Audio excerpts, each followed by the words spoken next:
Assalamualaikum Sobat Inspira, berjumpa kembali bersama saya Ziandini Hunafa.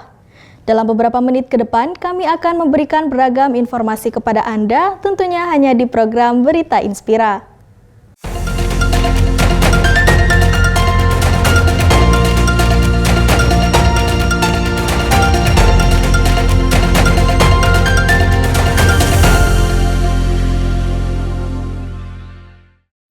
Pemirsa, segmen pertama kita kali ini akan memberikan informasi mengenai serba-serbi Hari Raya Idul Adha 1445 Hijriah.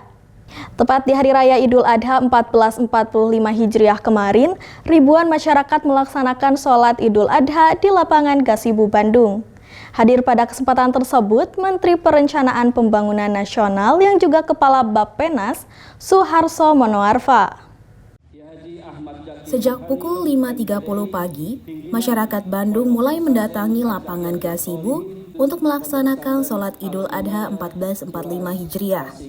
Tahun ini sholat Idul Adha di lapangan Gasibu Bandung diimami oleh Kiai Haji Ahmad Zaki Burhani yang merupakan pimpinan pesantren Azakiyatus Sholihan Majalengka dan khotib Kiai Haji Dede Suherman pimpinan pesantren Alinayah Tasikmalaya.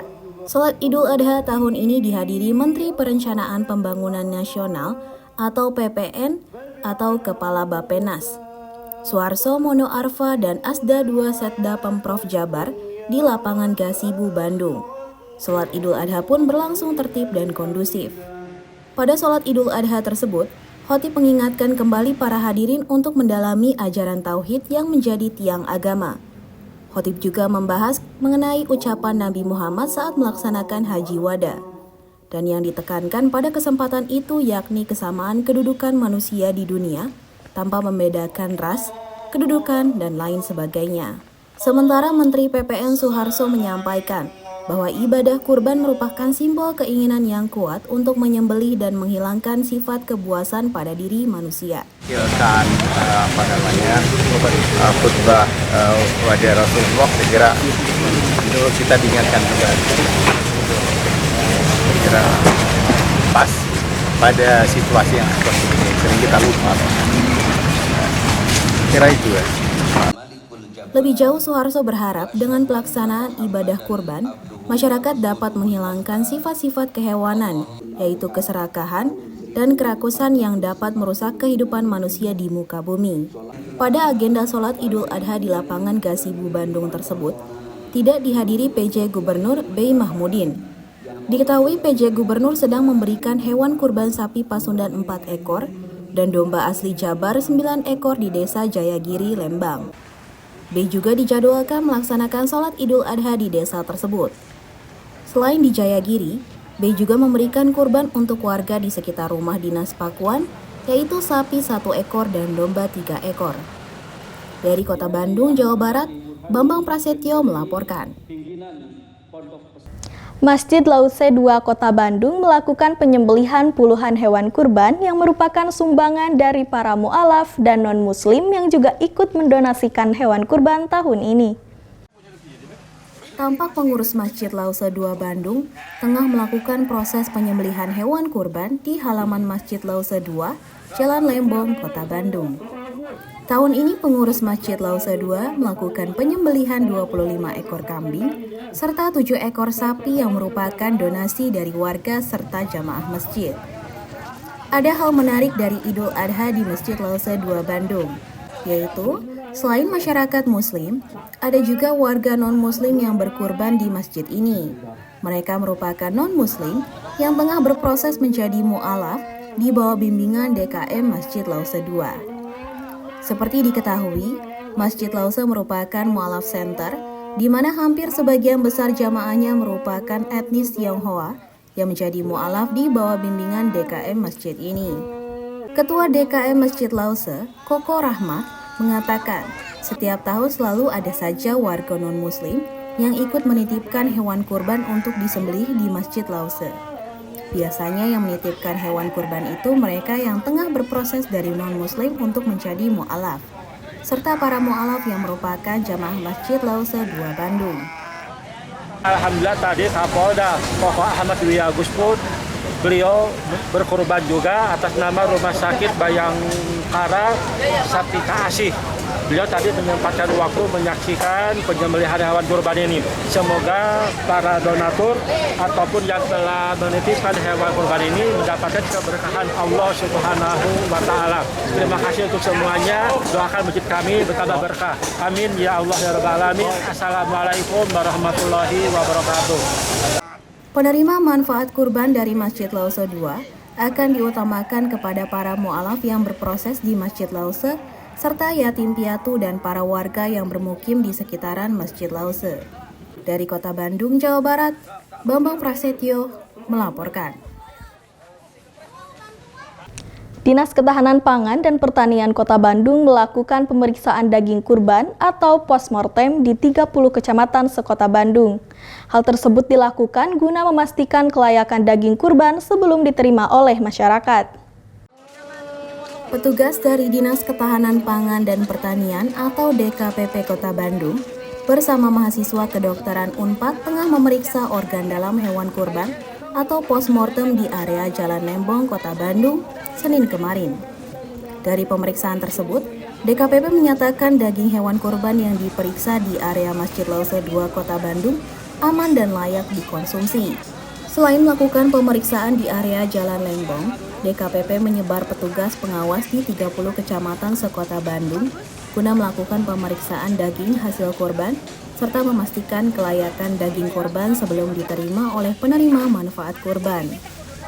Untuk hasil pemeriksaan organ-organ yang barusan itu dilihat bagus. Dari yang kita lihat itu dari organ hatinya, organ jantung, kemudian ada organ paru-paru, kemudian limpanya. Dari keempat yang kita periksa ini semuanya bagus, tidak menunjukkan adanya pendarahan ataupun kelainan. Seperti kelainan itu terdapat hati, catur hati, ataupun terdapat adanya bagian-bagian yang sudah mulai rusak atau mulai membusuk. Jadi hasil dari aman untuk dikonsumsi. Setiap tim pemeriksa dari DKPP terdiri dari 5 orang petugas yang terdiri dari pengawas DKPP serta mahasiswa dari Fakultas Kedokteran Universitas Padjadjaran Bandung.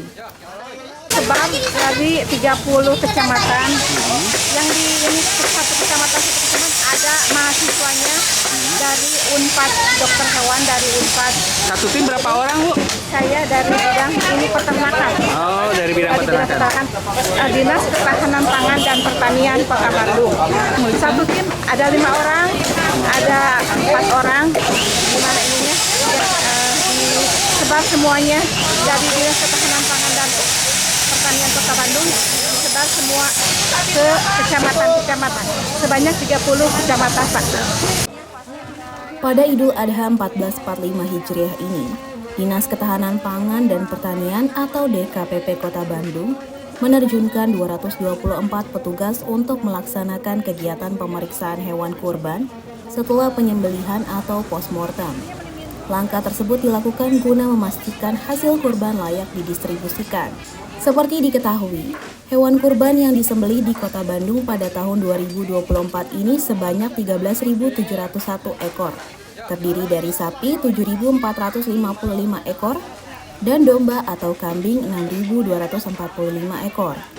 Pemerintah Kota Bandung lewat DKPP Kota Bandung pun sudah memberikan himbauan sebelumnya agar pengemasan hewan kurban menggunakan kemasan ramah lingkungan.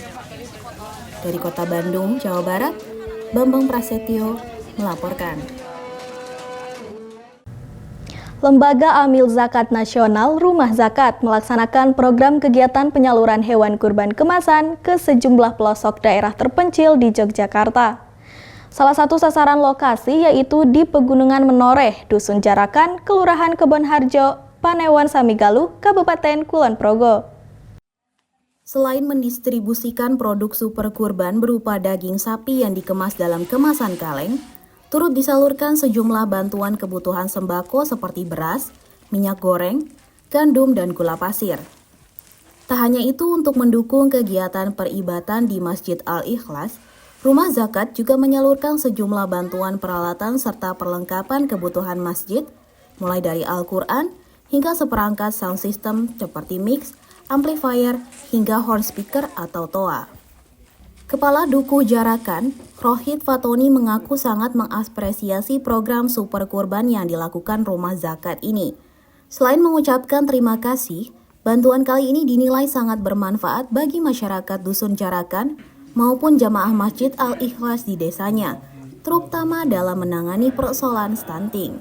Beberapa warga diantaranya mengaku senang menerima sejumlah bantuan dari Rumah Zakat ini. Setelah mencoba dan mencicipi sendiri produk olahan makanan Super Kurban berupa daging sapi dalam kemasan dari Rumah Zakat, warga mengaku sangat menyukai karena selain enak, juga mudah dibawa. Ya itu sebenarnya tadi juga agak kaget saya ya. Iya, bahwa mulai kornet maupun daging itu ternyata ini pengolahan yang saya kira cukup inovasi ya. Inovasi itu lebih efisien, lebih mudah dibawa, lalu pengolahannya juga lebih mudah dan lebih awet tentunya. Jadi ke pelosok maupun ke itu lebih mudah lah istilahnya bawanya. Dari program ekspedisi Super Kurban, yaitu penyaluran produk Super Kurban yang merupakan olahan daging hewan kurban yang dikornetkan dan juga dibuat rendang. Dan memang untuk beberapa sasaran kita untuk program-program ini adalah daerah-daerah yang masuk-masuk ya, daerah terpelosok, daerah yang aksesnya susah gitu kan, terus juga akan keberadaan daging kurbannya juga minim gitu. Beberapa tujuan-tujuan kita untuk program kali ini. Dan sebenarnya pada hari ini juga kita selain menyalurkan di sini juga menitipkan beberapa untuk pondok pesantren dan juga nanti untuk program penanganan stunting dengan mitra kelurahan nanti akan kita sampaikan juga. Bantuan yang didistribusikan ini diharapkan mampu memenuhi kebutuhan protein masyarakat di wilayah-wilayah terpencil yang tidak banyak mendapatkan suplai hewan kurban saat perayaan Hari Raya Idul Adha. Dari Yogyakarta, kontributor Berita Inspira melaporkan. Seekor sapi kurban seberat 300 kg lebih milik warga masuk ke dalam selokan di kawasan Maleber, Kecamatan Andir, Kota Bandung pada Minggu malam.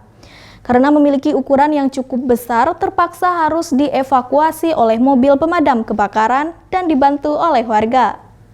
Inilah video amatir saat sapi kurban milik warga masuk ke dalam selokan sempit di kawasan Maleber, Kecamatan Andir, Kota Bandung pada Minggu malam tadi. Sapi berjenis limosin dengan berukuran yang cukup besar tersebut menyulitkan warga untuk mengevakuasi, sehingga meminta bantuan petugas rescue dari pemadam kebakaran. Melihat kondisi solokan yang sempit, terpaksa petugas dibantu warga mengevakuasi sapi tersebut dengan cara diangkat oleh mobil pemadam. Datang sapi itu jam 7, pas talinya tuh ikatannya tuh terlalu panjang. Kan di sini ada solokan. Ya anak-anak terlalu panjang. Pas jam 7:30, pas sapi itu jatuh gitu kan. Pas diangkat sama anak-anak semua, tapi nggak bisa, terlalu berat gitu kan. Dikarenakan sapinya itu sekitar 170 kilo. Oh, 170 kilo. Dagingnya aja total semuanya 300 kilo kan. Sementara itu, menurut anggota Damkar Kota Bandung, Fajar, membenarkan adanya sapi kurban masuk selokan dan langsung mengevakuasi. Kita pukul seangkatan di Damkar Kota Bandung menerima laporan dari warga terkait ada sapi yang masuk ke selokan. Jadi kita merespon kembali sehingga melakukan penyelamatan sehingga sapi berhasil dievakuasi dengan waktu kurang lebih sekitar 20 menit. Kendalanya mungkin karena warga yang sesak gitu, sehingga membuat sapinya cukup stres. Jadi dan akses juga yang sempit sehingga kita harus menurunkan 2 unit dengan mobil kren ini. Beruntung sapi tersebut dapat dievakuasi selama kurang lebih 1 jam dan kondisinya dalam keadaan baik. Dari Kota Bandung, Jawa Barat, AV melaporkan. Pemirsa, informasi lainnya akan kami hadirkan usai jeda pariwara dengan berita penggeledahan rumah yang diduga kediaman teroris oleh Densus 88. Tetaplah bersama kami di program Berita Inspira.